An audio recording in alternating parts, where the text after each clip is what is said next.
Hi, everyone. This is America Adapts, the climate change podcast. What's wrong with the National Flood Insurance Program? I would say the program is built upon a very flawed assumption. And that assumption is that the flood risks of the past are an accurate predictor of our flood risks in the future. And everything in the flood insurance program is built on that assumption. And we know that that assumption is wrong because of climate change.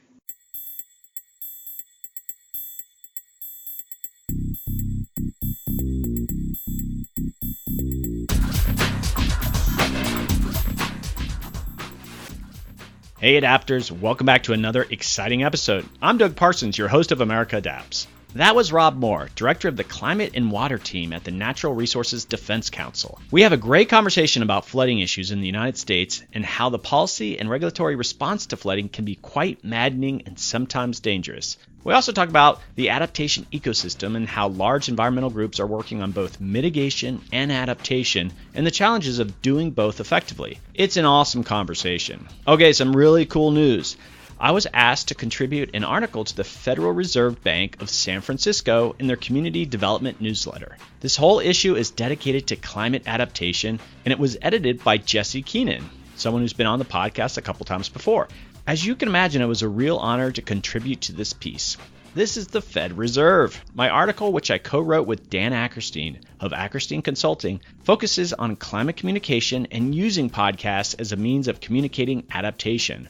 Right up my alley. Again, thanks to Jesse Keenan for asking us to contribute. I have links to the article in my show notes. Please check out the other articles. Many leading voices in adaptation contributed to this issue. I'm going to have a whole episode dedicated to the publication, and I'll have Jesse back on to walk us through what was said. Stay tuned. Also, I'm recording this in Gainesville, Florida. I was invited by the University of Florida to lead a How to Podcast workshop at a science communication workshop they are hosting. I love Gainesville. I was born here. I went to school here, and it's the home of the Florida Gators. I'll be walking participants through on how to get started on podcasting. I do these trainings, and if you think you have an event you're planning that would benefit, I also talk about adaptation in general. Please reach out if you see a potential collaboration. Okay, next up, I'm hosting Dr. A.R. Siders from the University of Delaware. It's a full episode dedicated to managed retreat. You're going to love this episode. Also in the works, a look at the presidential candidates' adaptation and resilience policies. Dr. Samantha Montano has done an assessment of all the candidates running in 2020, and she's coming on and we'll talk about what she's discovered. Okay, stick around until the end, but let's jump into this conversation with Rob Moore of NRDC.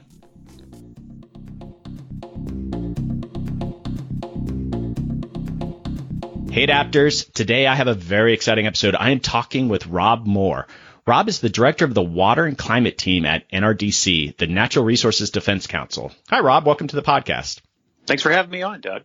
Okay, so we met at the National Adaptation Forum, and then we have connected via email quite a few times. I'm glad I got you on. I don't know why it took me so long. Well, I'm a fan of the show and was really excited to be able to come on today and talk about some of the work that we're doing and some of the things that your listeners want to learn about.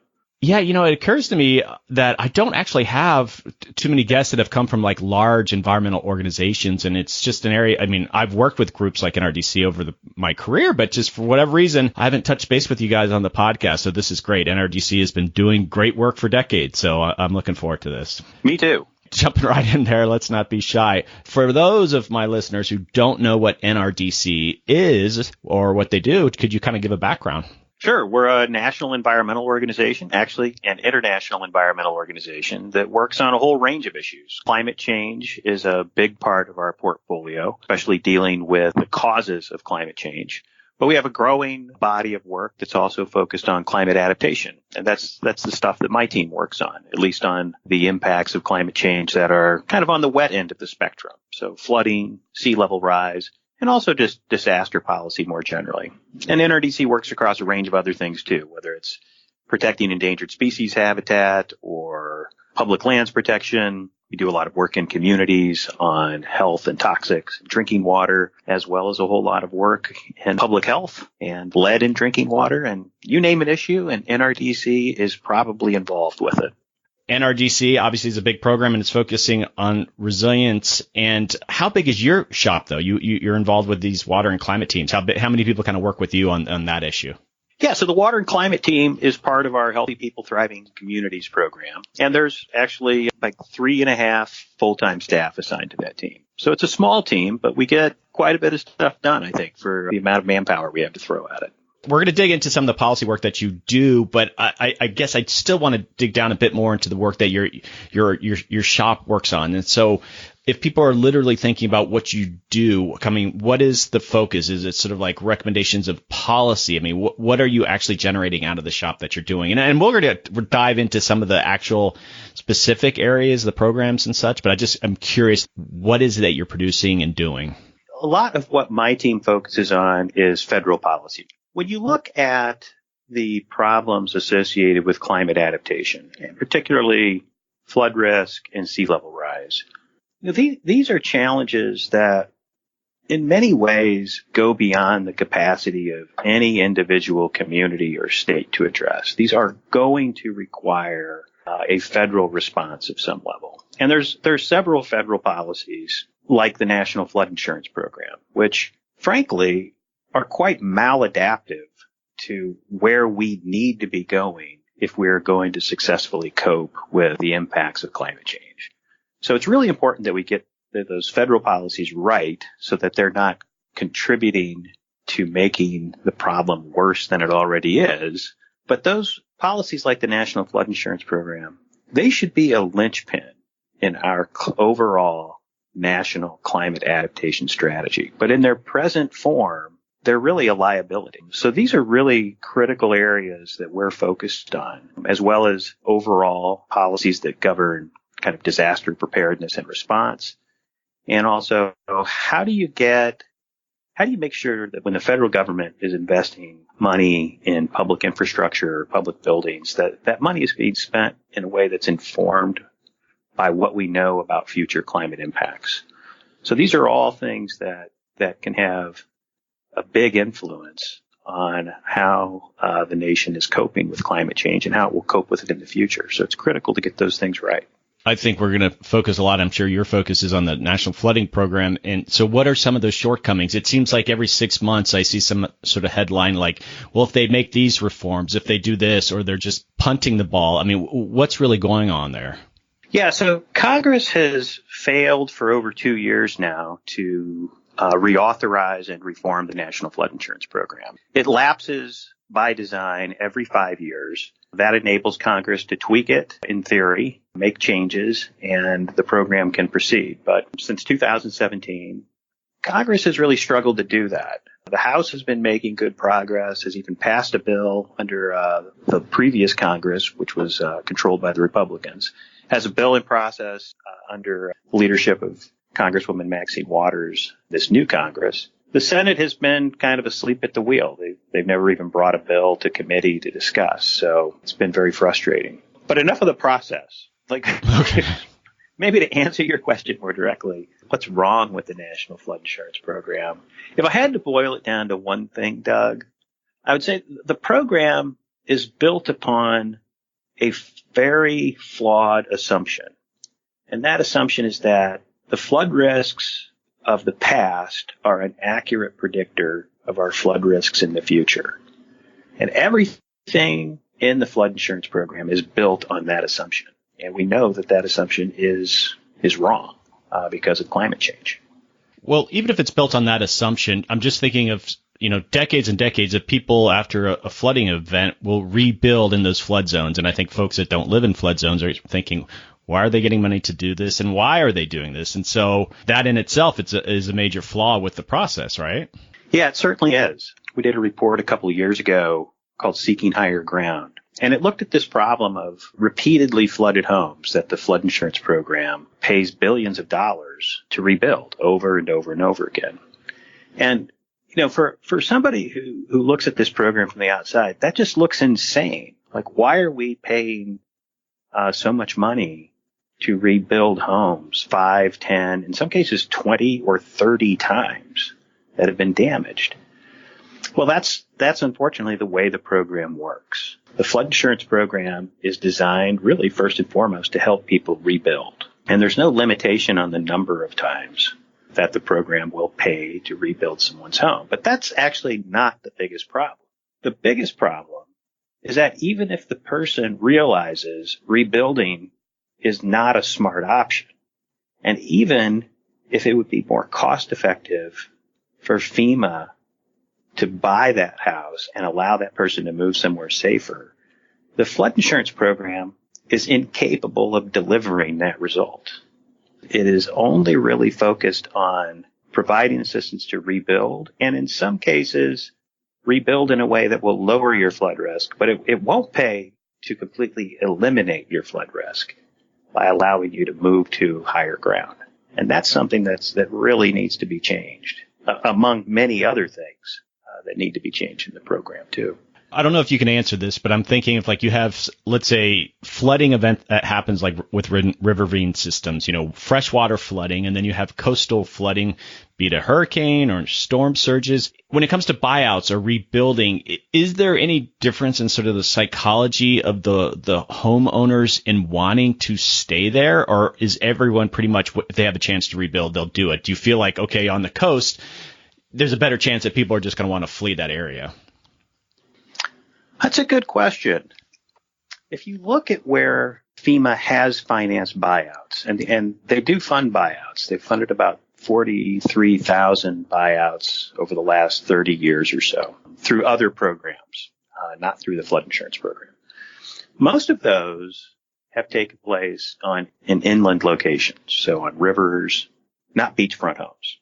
I think there's probably a variety of reasons for that, but the reality is, I think most of our flooding problems are not necessarily what we consider beachfront homes.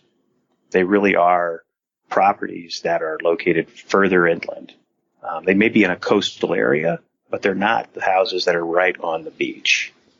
You think about the psychology of where you live, and I would guess when it comes to people living on the coast, there's just not that long a tradition of living there. People in the interior of the country, they might have been there 3, 4, 5, 6 generations, where sometimes you might be the first generation living on the coast. You're just not as connected to the landscape. So I wonder if there's an opportunity there when we talk about, and I want to get into it, some of the sea level rise buyouts that are happening.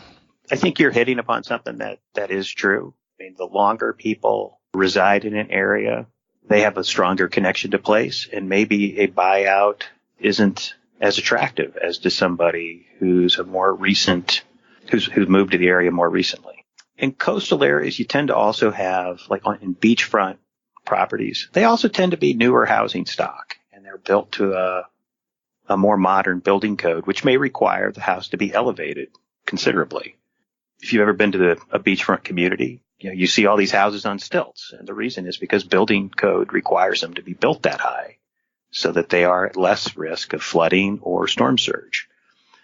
When you look at inland areas, the housing stock tends to be older, and it maybe wasn't built to as protective of a standard, so it may be more vulnerable to flooding than a coastal beachfront property. I want to talk a bit about some of the buyout programs, and is there a successful example of a buyout program? And I think Hurricane Sandy and maybe even going back to Katrina, that a lot of money flooded into these areas, and I think people were getting innovative with how to kind of get people to start thinking about not living near the coast. Can you share an example of like a successful one, or at least it's a work in progress? Yeah, I think buyouts that took place on Staten Island after Hurricane Sandy are one of the more successful models that you could point to. In that case, there was ample funding available. That funding specifically came through HUD's Community Development Block Grant resources. There was a commitment from the homeowners. Large numbers of them had been dealing with flooding for years, and Sandy was kind of the tipping point for them, where they didn't want to leave their community, but they knew that staying in that neighborhood was not in their long-term interest any longer. So they appealed directly to the state of New York for assistance to help them relocate. And New York delivered that assistance. And it was one of the more successful efforts. Hundreds of homes were bought out. Most of them were bought out in less than a year's time, or a little over a year, perhaps, which sounds like a long time. But I have to say, sadly, for federally financed buyouts, that is a record-breaking pace. If you're dealing with a FEMA-financed buyout, a report we recently released found that that assistance can take over 5 years to reach a homeowner after a flood has taken place. And that's really That's really unacceptable. But even looking at the buyouts in Staten Island, where a lot of things came together to help people do what they wanted to do and move out of a vulnerable location, that doesn't happen everywhere. Unfortunately, those things are the exception rather than the rule. And we really need to get better at how to help people make the decision to relocate and provide them the resources that they need to relocate. Otherwise, managed retreat is it's really unmanageable. There will be nothing that resembles what we think of as managed retreat if we can't get these programs to deliver the assistance to the people who need it the most and in a time frame when they need it. I guess what we're seeing now, especially with these hurricanes, it's almost like trial runs. We know it's going to happen on a much larger scale, but these trial runs we're learning hopefully a lot from. But I guess what we've learned is that they're taking too long. Yeah, they take way too long, and there are there's some real negative consequences with that. I mean, the most obvious of which is you're leaving somebody to live in a place that's not safe. So that's the first problem. The second problem is for a lot of the people who see their home flood and they're approached about a buyout, in the time that they are waiting to get an answer on whether their home is going to be bought out or not, many of them endure another flood. That has a pretty high personal cost associated with it. Nobody wants to have their home flood, much less have their home flood multiple times. And if they have flood insurance, that's also a burden on the U.S. taxpayer because we are paying to rebuild that home multiple times while paperwork gets moved from desk to desk to determine whether we should perhaps buy that property out and allow that person to move somewhere safer. And then the other big problem is this really contributes to existing inequities in our society. So if you're a poorer person, a person who's on the lower side of the income spectrum, it's financially very difficult to live in this purgatory we place people in who are waiting for a buyout. You literally find it difficult to afford to continue living in a place when you don't know if you are moving or not moving. So if your furnace breaks on your house while you're waiting for a buyout, do you put the money out to replace it? Because FEMA is not paying for your new furnace plus the value of your home. So that's money that you can ill afford to lose. Are you going to continue to maintain the house? If it needs a new roof, are you going to replace that? So we really put people in an uncomfortable situation. And you can see how this plays out in areas that have been affected by flooding recently. The Houston Chronicle did an amazing story last year about how people who are desperate to move out of homes that have flooded multiple times in recent years, most recently in Harvey and probably in Tropical Storm Imelda earlier this year. People have basically given up on getting a publicly financed buyout, and they are selling their homes for a fraction of the value to real estate speculators just so they can get away from the home. And then those speculators are fixing the house up and flipping it to the next unsuspecting buyer or renting them out and perpetuating a problem that if assistance could have been delivered in a more timely fashion, the flooding problem could have been eliminated forever on that property.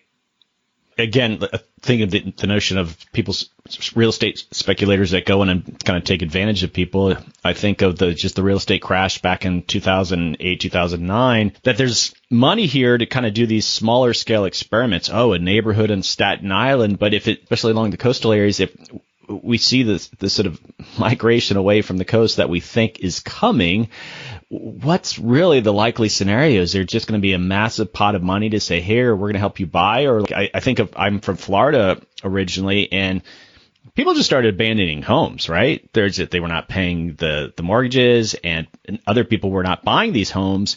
And is that a potential scenario? And there's that. What that means is just you're going to have a lot of people going into bankruptcy. And I guess the cynic in me thinks that's a more likely scenario than the government has a very well-functioning buyout plan, but there'll never be enough money for it.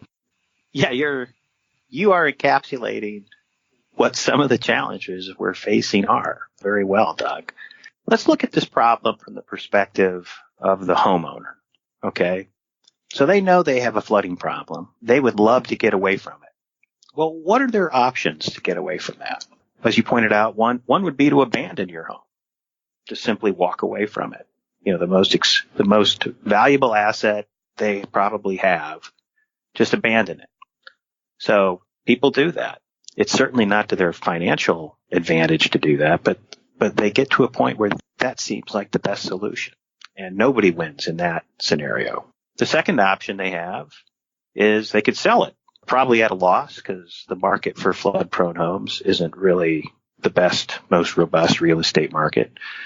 So they're going to probably sell it at a loss and move away. But what have we accomplished there? Well, now we've just perpetuated a game of musical chairs, and a rather dangerous game of musical chairs, where we've just swapped one person for another in the same bad situation. And the third option is what we talk about when we're thinking about the topic of managed retreat, is public financing is available to actually help people move to higher ground and escape an area that's increasingly vulnerable because of the impacts of climate change. You know, that is where we need to get to in this country. Is it going to be expensive? Well, it ain't going to be cheap, but it's probably not dramatically more expensive than what we're spending to build in the places that we need to unbuild and to rebuild in the very same places after each of these major storms that have been hitting in recent years. Here's a thought experiment that you never get to do in real life, but I think of places like Sandy or Katrina, and you see the sort of the numbers that kind of go in, 100 billion, 200 billion. Now, let's say the storm never hits and you took that 200. Pretty soon you're talking about real money. Right. But let's say you took instead, in advance, preemptively, you had $200 billion, and this is, of course, how our Congress does not work, and you were trying to get people to migrate from these really high at-risk areas in Louisiana. Would $200 billion even be enough to be a drop in the bucket to kind of get the numbers away from the sort of areas that are at threat? I don't know, but it seems like even if we're super proactive in trying to get people to retreat from the coast, is the money that we're talking about, is it cheaper for just to go through the storm event and come in and clean up after? I mean, is that why that's sort of such the easy thing to do? No, in fact, we did a simple analysis a couple years ago looking at this problem where we just looked at properties that FEMA characterizes as severe repetitive loss properties. So these are homes that, by definition, have flooded at least 4 times. And in reality, when you look at the data, these homes have flooded an average of 5 times. For a vast majority of those homes, they are worth their property value is about $110,000. And the National Flood Insurance Program has already, to date, paid an average of $134,000 in damage claims on those properties. So there's about 36,000 properties that are classified by FEMA as severe repetitive loss properties. But they're the real canary in the coal mine for the millions of homes that are going to be increasingly at risk of repeated flooding because of sea level rise and escalated incidents of inland flooding. Based on the numbers we've seen, it's quite cost effective for many of these properties to simply help that owner relocate if that's what they want to do, rather than continuing to pay to rebuild them over and over again. And we're hemorrhaging billions of dollars in this country to basically perpetuate a cycle of flood, rebuild, repeat. Yeah, not the wisest choice. So here's another hypothetical. This is where I like to have fun. And this was a previous episode I did with an environmental lawyer, and we talked about sea level rise and what it might mean to get people to retreat from the coast, and the notion of using federal power of eminent domain, thinking like bend over backwards, trying to get people to retreat from the coast, and some don't want to, or there's just not enough money, and there's all of sorts of different reasons. But let's say you have this power that like condemned this huge swaths of coastal land because of eminent domain, because we know the models are showing that this whole area is going underwater. And then you're giving a fair market value, and I think where the rub is, it's like, well, fair market value when you're not factoring in that this was going to become a potentially degraded area. What was it when it, like, all things are functioning normally? What are your thoughts on the government starting to use a more regulatory approach to kind of get people away from the coast? And let's say you're not speaking on behalf of NRDC or something. I'm not falling for that disclaimer, but I will answer your question anyway. Good. There may be a point in the future where the use of eminent domain becomes an option that communities start to look at, or even state or federal government starts to look at. We're not at that point right now. Right now, here's the situation that we are dealing with. There are a lot of people who are tired of living through repeated floods, and they are unable to get the assistance they need from their local, state, and federal government to relocate, even though it's to their benefit, their community's benefit, and to the federal government's financial benefit to do so.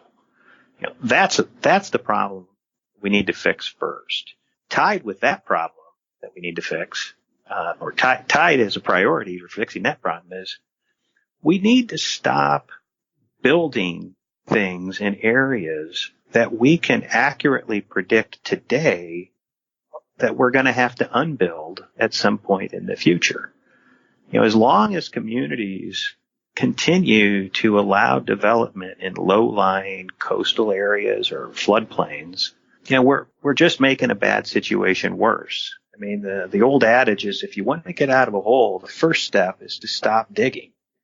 And we haven't quite figured that one out yet. Okay, I'm going to do a few pivots here, and this next question was actually given to me by someone who deals with disaster and risk, and they wanted to know what your thoughts are on nature-based approaches to flood management. Yeah, we think nature-based approaches are fantastic, and those approaches can be married up quite nicely with a program aimed at buying out flood-prone properties. The ideal situation is you help people escape a flood-prone area, you reclaim those properties, and you put either through ecological restoration or installation of so-called green infrastructure or natural infrastructure systems, you restore some of the natural hydrologic functioning of that land. And that provides some flood mitigation benefits as well as a lot of other co-benefits. So these things need to be seen as a continuum of a single strategy. Ideally, managed retreat should have a few components. What my team is mostly focused on is kind of that first step. How do you help people move out of these vulnerable areas? The second step is, well, how do you make sure there is somewhere for those people to go in the same community? So you've got to address that housing issue. If you want people to remain in your community, there have to be places for them to move to. And the third component is, how do you make use of the properties you've now acquired to lower the flood risk for everybody else? It seems to me is you're trying to get a community to think about abandoning an area. I don't know if NRDC gets into this. We've talked a bit about the psychology of people who stay in areas, but then also the psychology of convincing people to leave. And it seems to me as part of your pitch is like, well, we're going to take this land and we're going to turn it into sand dunes. I don't know if that would be an attractive thing for people. Well, my land's going to end up doing something positive, but I'm sure it's part of it. But is that an area that you guys kind of think about as, again, the sort of the psychological approaches to what's happening here? Doug, that's a really great point to bring up. We actually worked with an economist at the University of Illinois, Dr. Amy Ando, and she had a grad student do a study. That study found that people were much more inclined to want a buyout of their property if they know that it's not going to be redeveloped, that it's actually going to be returned to nature. And that's a sentiment that's actually borne out in a book by, I think, somebody who was a guest on your show last year, Elizabeth Rush, in her book, Rising. She interviewed some of the people from Staten Island who accepted buyouts after Hurricane Sandy. And unequivocally, some of the people she interviewed said that one of their biggest fears is that these buyouts were just a way to get them off their land so other people come in and redevelop it and profit from their problems. And I can't remember the quote exactly, but when they insisted that these properties not be redeveloped, that was a real game changer. The people were much more inclined to participate in this buyout effort if they had assurances that the properties would not be redeveloped. And the quote I remember from Elizabeth's book was from a person on Staten Island who said, if we thought this property was going to be redeveloped, then we would stay. That's a pretty strong sentiment. Yeah.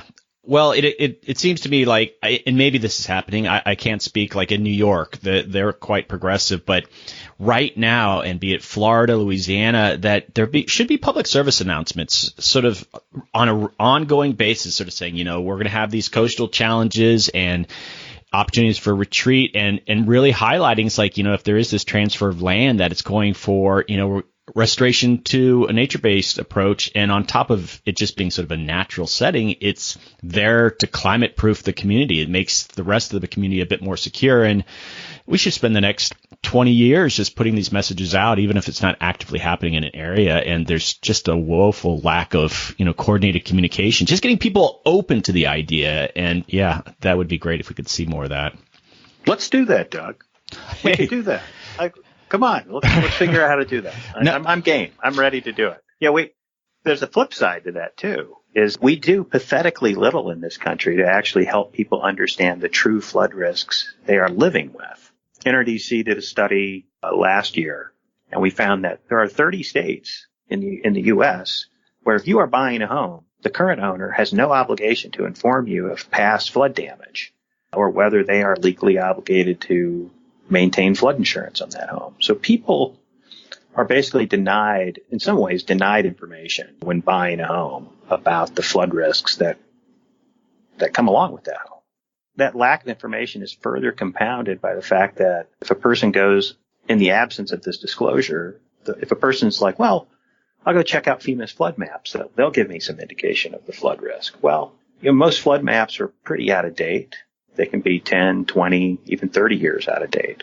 So what you're looking at is a map of flood risk from 30 years ago, not the present. And even if it is an up-to-date map, FEMA's flood maps don't believe in climate change. They say nothing about how flood risk may change in the future. They don't incorporate any projections of sea level rise. They don't allow for the potential for extreme weather events, which seem to happen more and more frequently nowadays. So they really under-inform people about the flood risks that they face. Well, I'm going to get back to a bit about communication adaptation later on the episode, but I think it's a missed opportunity. And like you said, maybe this notion of let's work on something. NRDC, I think, look at the foundations. The foundations fund a lot of work. And I don't think people recognize what adaptation really is. They still kind of put it in this box. It's this technical, wonky thing, and it isn't. It's truly it's going to be a generational struggle. And I've talked about this before in the podcast, and usually the word propaganda we think of in a negative way. But if you go back to World War II and the victory gardens and those kind of things, that, the government was just getting people thinking about these issues. And I think we need to start having those broader communication strategies. It's so alien to most people when you even start talking about these things. You know what? We go to a conference and we think everyone's talking about it. No one's talking about it. And so I would love to see groups like NRDC and the big ones really kind of come up with broader communication strategies. I think there'd be a huge demand for it. All right. I went on my rant there. Well, I think it's a good rant. Okay. Well, listen, I want to come back to some adaptation communication later on, but I want to get to a few things first. I hold that thought. I jumped the gun on a few things, but I wanted to make sure I get to this. And you're at NRDC, and we had a little chance to talk about this, but and it's not just NRDC. This is happening with so many groups, that there's this tension in the climate change community between mitigation, and what I mean is the mitigation of carbon emissions, sort of like the Paris Accords and all that, and then the adaptation side of things. And I think a lot of groups, probably NRDC included, struggle with what are you going to emphasize? What's really going to be the primary focus, and how do we communicate these issues? And what are your thoughts about those tensions?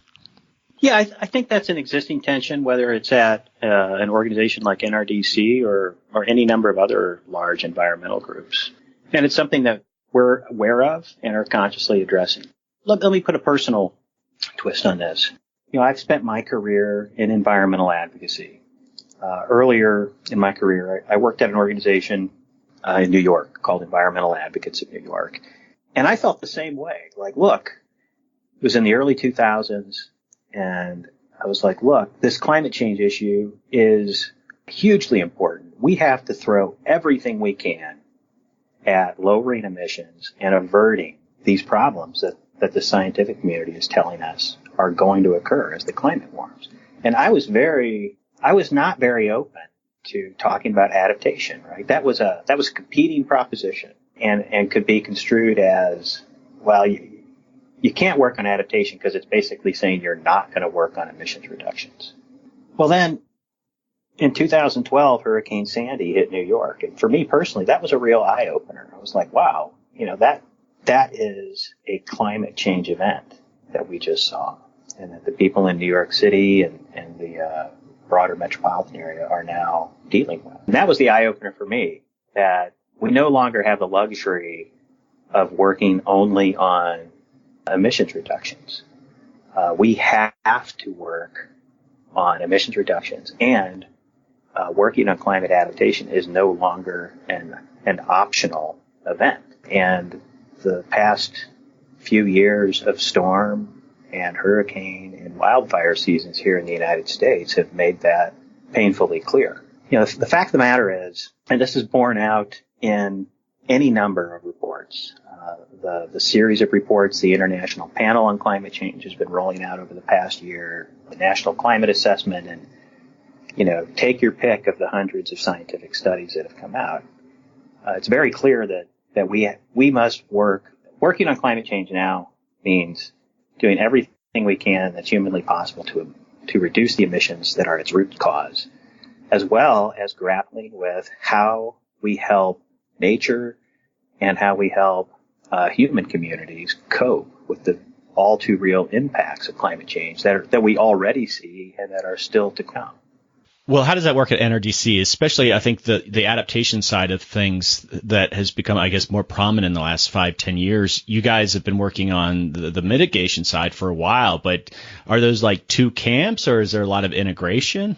No, I think the reality is it's largely two camps. We have a very large investment in staff and resources and effort over the past several years on reducing emissions. But there's a growing awareness that the impacts of climate change are quite evident today with only 1 degree of warming. And even if we achieve our loftiest goals on emissions reductions and keep future warming to 2 degrees Celsius or even 1.5 degrees Celsius as agreed upon in the Paris Accords, the impacts of climate change don't diminish with that increase in temperature. They only escalate. So there's a considerable amount of work that groups like NRDC need to be doing to cope with those impacts. The reality of our work at NRDC is that there are many people in different programs and on different teams that over the years have recognized the importance of incorporating climate adaptation into their work. And there's a number of us that kind of our own volition started evolving our work in that direction. And now the organization, I think there's a growing awareness that we need to have a much more deliberate strategy on climate adaptation, and that it's going to need to be integrated very closely with our overall strategy on climate change. It's just fascinating to kind of see larger groups grapple with how they focus on this. And you listened to the podcast. I brought it up on a number of occasions, is that, if you focus on adaptation, that means you're ignoring mitigation. And, oh, my goodness, God, no. And I've tried to make that point over and over again. They're just two separate areas. And I remember, and I don't know if I was being unfair to them. I was at a conference a couple of years ago, and I was having a conversation with a state Nature Conservancy person. And they were telling me that, and I don't even know if this is the case. I haven't followed them much at all. But she was saying that they're getting into the mitigation side of things in a big way at the state and federal level. And I think I just looked at her and I'm like, why? Because I think I was being flippant, but it's just, you're the Nature Conservancy, you're a giant land trust. It seems to me your focus should be on adaptation, because that's what you've just had this decade-long, reputation for. Why would you get into a space that I felt like NRDC and EDF and just some of the other groups have been doing for a while? And she wasn't too happy with my critique, but it's just, know your skill set. I don't know. I just guess I don't know NRDC well enough. You guys are putting out a lot of good material. It's just, but I'm sure you kind of went through that sort of strategic planning thinking process. Like, all right, should we be doing this? Yeah, we have been going through that type of deliberate thinking about these problems. I think a lot of people's assumptions on what it means to work on climate change have been, frankly, challenged by some of the new information that has been coming out from the International Panel on Climate Change. Starting with the report that the IPCC put out in October of last year on what it's going to take to limit global warming to 1.5 degrees Celsius, I think that really underscored just how daunting of a challenge it's going to be to reduce emissions to that extent.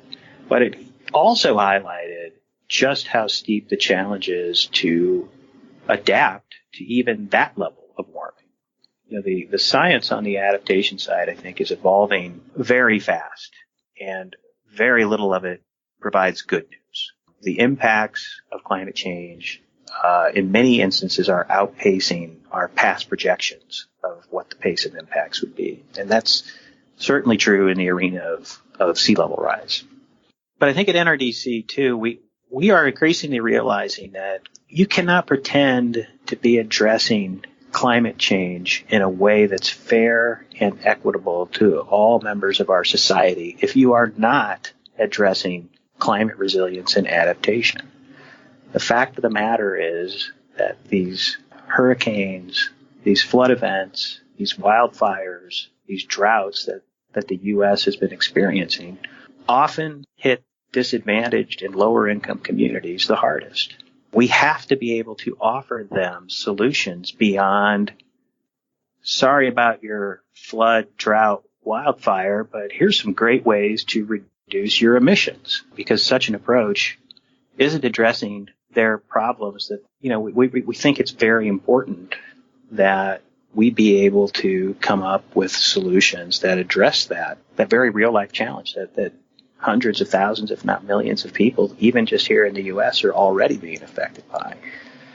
There's also a growing body of knowledge out there that shows that the way the United States delivers disaster assistance actually contributes to making poor people poorer. These disasters that are now driven by climate change are actually contributing to the existing equity gap here in the United States. So we have to be very conscious of that as we develop our solutions on climate change, including our strategies for lowering emissions and on the adaptation side. I certainly feel that focusing on adaptation and resilience is sort of a pathway into like real effective climate change policy. So even though if you're focusing on mitigation, it's like people can get their heads around like, what can we do to sort of help right now? And adaptation lends itself to that narrative a lot better than, well, if we just reduce our, and again, you have to do these things, but I'm just saying it's a nice interface. It's a nicer interface to deal with the public today than I think the mitigation side people do. They have a tough job. I don't envy their side of things.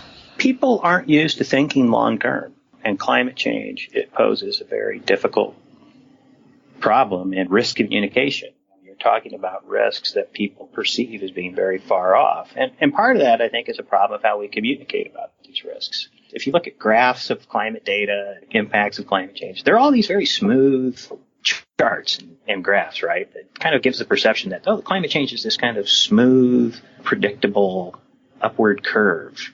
And, we've got time to deal with it. Except, the planet doesn't operate in such a smooth, linear fashion. These things happen in fits and starts. And, you see that in the weather patterns that we're dealing with now here in the U.S. and abroad. You get these very dramatic events that cause catastrophic levels of damage in localized areas. The next year, it could be someplace else that suffers that fate.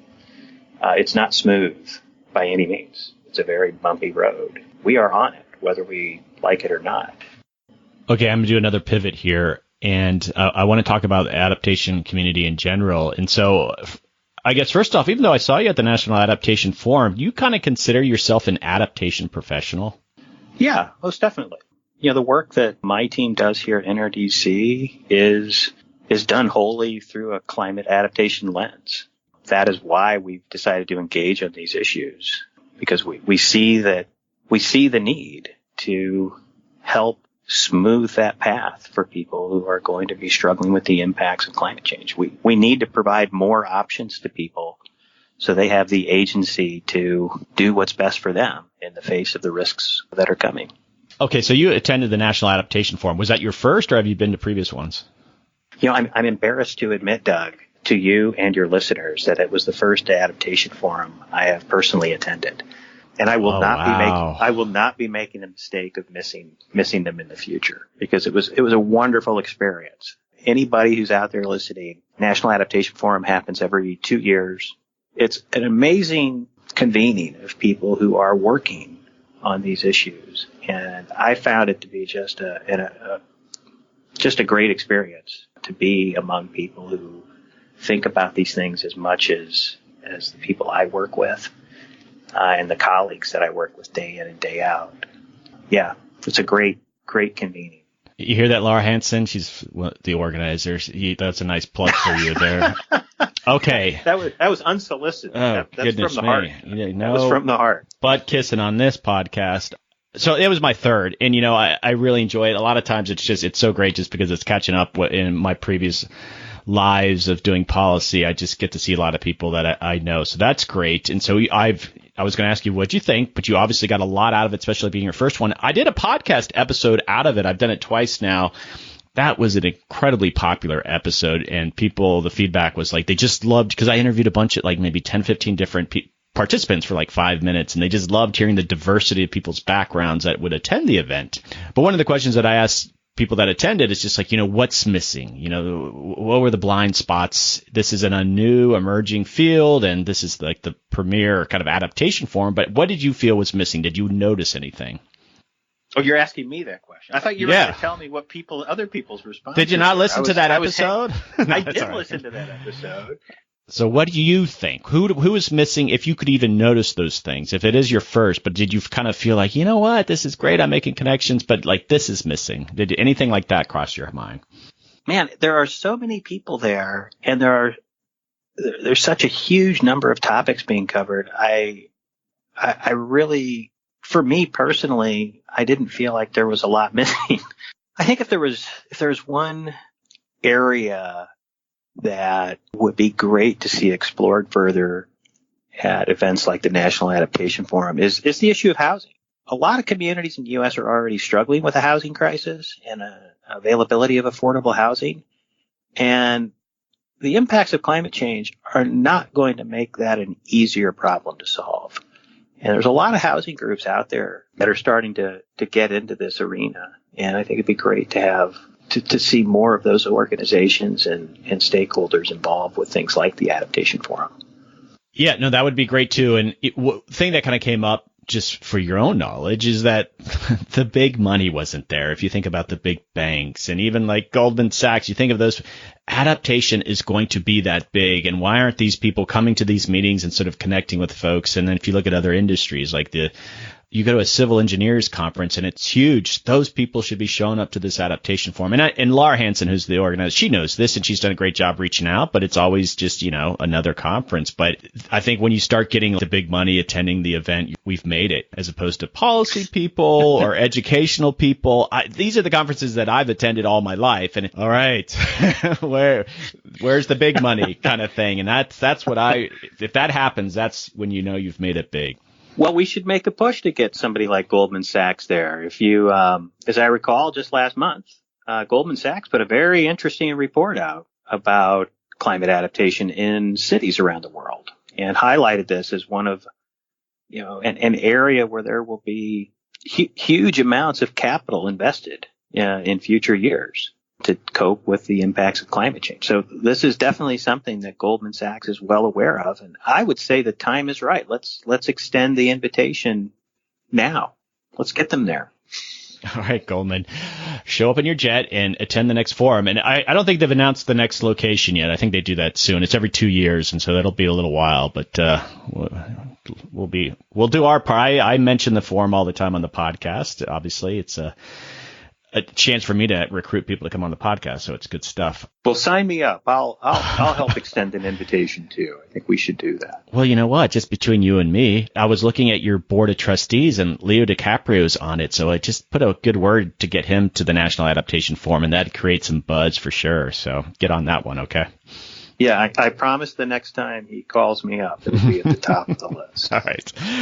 I got a few more questions, and I want to come back to this notion of communicating climate change. And I don't know if you remember your thought, but I thought maybe just what might spur your memory is that you recently did an event with Amy Brady in New York City about storytelling and climate change. And you shared the transcripts with me, and it seemed like a really cool event, and I'm going to be doing something similar coming up, but there were some artists there on the panel with you. Could you kind of just talk about that really quickly, and then, what you got out of it? It was a really incredible event. I'm a fan of Amy Brady, the work she does at Guernica Magazine, as well as her monthly climate fiction column, Burning Worlds, on the Chicago Review of Books. And everybody that Amy arranged to be part of that panel was just they were all just amazing people to be around. And the whole focus of that event was to talk about the role of storytelling in communicating climate change. So we had Carolyn Corman, who's a journalist at The New Yorker. We had the author of Bangkok Wakes to Rain, an amazing book that contemplates a climate future in Thailand. And Eve Mosher, who's a visual artist who's done a lot of projects and installations, bringing people's attention to problems of sea level rise. And yeah, the conversation was really about how do we reach people? What is the power of narrative and storytelling in helping people understand the challenges we face because of climate change and what the future potentially looks like, and what we want it to look like. So it was just it was one of these hour-long panel discussions it felt like, from the people on stage's perspective, that it only lasted about 15 minutes. And from the feedback we got in the audience, I think they would have been happy for it to go another hour or so. So it was really great. And Guernica just published the transcript of that event on their website. Yeah, and I've already included that link in my show notes, so if people go check that out. Okay, well, no, Amy's great, and for folks who don't recognize the name, Amy's been on a couple times. She is the Cli-Fi guru, and we've talked about that on the podcast, and I'm actually going to do a panel with her very soon around similar things, and so it's always a treat to deal with Amy. And, I've had a conversation with Amy, Rob. I'm like, she's got to start her own podcast. And I know she's super busy, but she's got a great voice. She's got the best topic, and she'd have an endless supply of guests to come on. And did you watch the piece she did for PBS Online? No, I did not. Oh, you should. I just watched it this morning. I think it came out last week or maybe earlier this week. Yeah, it was her on camera. It's really great. Yes. She's great. Oh, okay. This has been a fantastic conversation. I have two more questions that I want to ask, and one of them is a new question that I'm going to be experimenting with as making a recurring question. You probably know what my last question is because I pretty much do it with everyone. But the second to last question, I'm going to just try out on you and see if it works. All right. And who has been the most influential person for you in the adaptation space, and why? Wow. That's such a great question, Doug. There's three people that really come to mind. Very different reasons, I think. I think if you look back, one of the people who was talking about climate adaptation before that term was in more popular parlance is Orrin Pilkey. He has been highlighting the threats to our coastlines and some of the folly of how we have developed our coastlines for decades. Before climate change and sea level rise even were top of mind concerns. And he, by the way, has a new book out with his son about the challenges of sea level rise, which is on the pile of books to read on my desk. Another person who's been really, I think, important for my work, actually, I would name two authors. Elizabeth Rush's book, Rising, I think, was just a remarkable addition to the literature on sea level rise. It was the book that hadn't been written yet, really making this about people's personal experiences. I think it really added a lot to the debate and the public discourse on this topic. So her work has been really inspirational to me.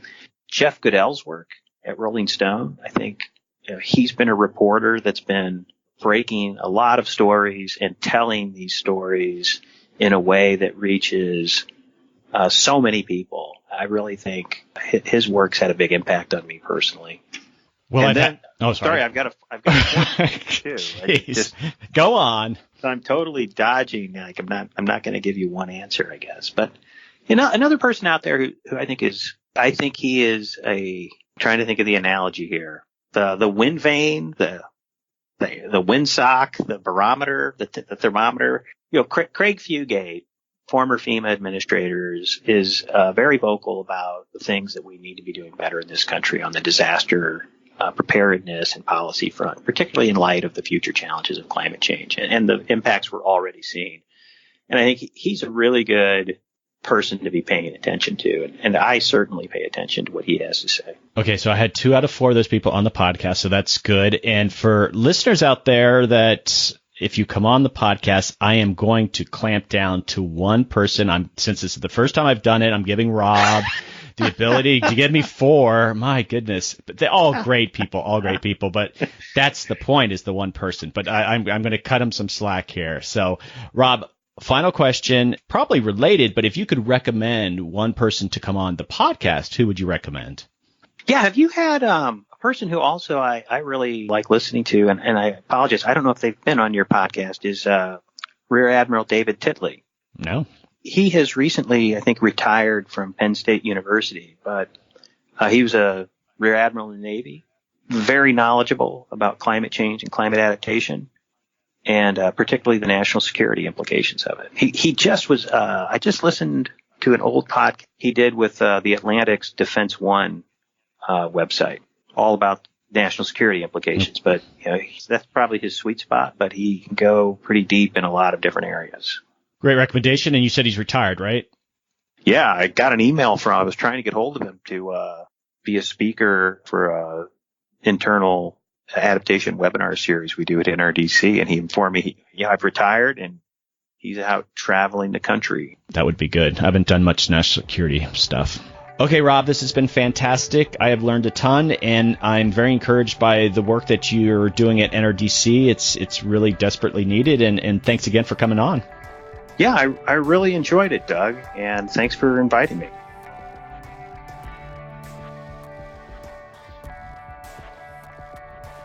Okay, Adapters, that is a wrap. Thanks to Rob Moore for coming on. What a fun conversation. Rob is a leader in this space, and he's working on an issue that will be a key pillar in how we adapt to climate change. Getting the policies right can be a maddening process, and it's important that we have groups like NRDC slogging it out in the bureaucratic trenches. Hopefully we'll see some progress in the coming years. Okay, some final housekeeping. If you and your organization are interested in partnering on a special podcast, let me know. There are so many stories to tell on this emerging issue. Let's see if we can collaborate on a future episode. Also, if you are interested in having me speak at a public or corporate event, please reach out. Folks, I speak a lot and you're going to enjoy this. I've been doing some keynote presentations and they are a lot of fun. I share stories from the podcast and my own experiences working in adaptation policy. I will talk about adaptation in ways that will motivate and inspire you. You can contact me at americaadapts@gmail.com. Okay, your donation makes a huge difference. Don't forget this is a nonprofit organization. I only can do this through your support. You are providing financial support to further communicating what will be the defining issue of this and future generations. That's adapting to climate change.